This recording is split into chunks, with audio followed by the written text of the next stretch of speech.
In the eerie town of Eldritch Hollow, where shadows stretch long and the fog rolls in thick waves, there existed a crypt-themed retirement home known as Cadaver Joe's Eternal Crypt.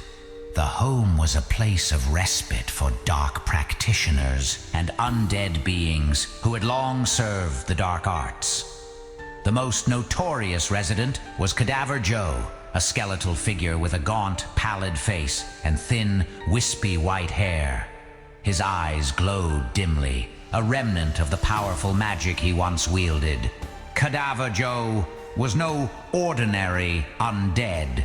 His existence depended on a strange and unsettling source of power, a concoction of 60 different supplements and drugs. These substances, brewed and ingested daily, were the only things keeping his ancient bones moving. Each step he took produced a creaking sound, like the groan of old wood, and when he walked in the light, the invisible strings that held him together glistened faintly. One particularly misty evening, as the moon hung high in the sky, casting an eerie glow over the town, a strange event was set to unfold. The fog seemed thicker than usual, and the air was filled with an unsettling chill. Cadaver Joe, feeling a surge of nostalgia for his mischievous days, decided to entertain himself with a bit of old-fashioned terror. In a darkened chamber of the retirement home, Cadaver Joe began to weave a new spell. His skeletal fingers traced arcane symbols in the air, and the room grew colder. His raspy voice echoed through the halls. Tonight, the town shall remember the name of Cadaver Joe. With a final whispered incantation, Cadaver Joe transformed himself into a form he had not taken in centuries, a vampire. His skeletal features softened slightly, taking on a more human visage, though still ghastly pale. His eyes glowed with a crimson hue, and sharp fangs protruded from his mouth. His thin hair remained, now slicked back to complete his eerie transformation.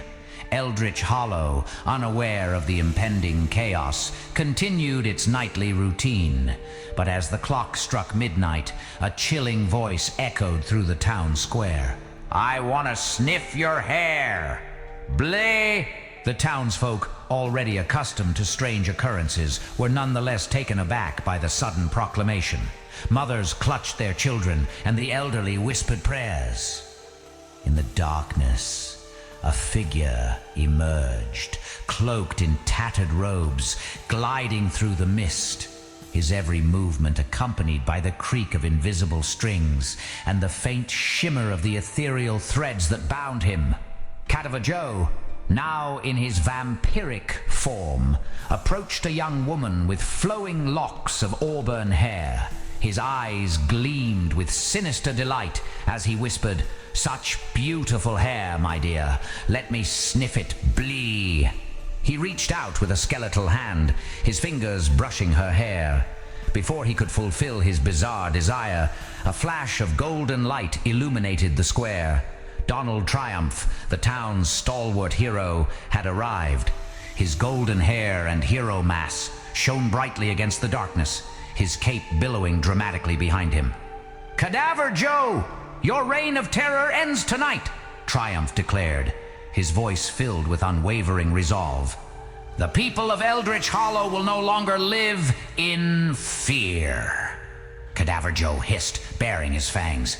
"You think you can stop me, Triumph? I am eternal! I am the night!" But Triumph was not alone. From the shadows emerged Lobster Dan, with his lobster head and ancient runes glowing faintly on his robe. Sagely, Ben, armored and ready, stood beside him, his shield inscribed with logical symbols reflecting the moonlight. And finally, Count Orangutan, in his kilt and with a mischievous grin, appeared with his orangutan companion. The battle that ensued was fierce and chaotic. Cadaver Joe's vampiric speed and strength, bolstered by his bizarre supplement regimen, were formidable. But the combined might of the heroes was greater. Triumph's glowing fists struck with precision, Lobster Dan's protective runes deflected dark magic, Sagely Ben's shield held firm, and Count Orangutan's playful distractions created openings for attacks. As the first rays of dawn began to break, Cadaver Joe found himself weakened. The heroes, their determination unwavering, pressed their advantage. With a final powerful strike from Donald Triumph, Cadaver Joe was defeated.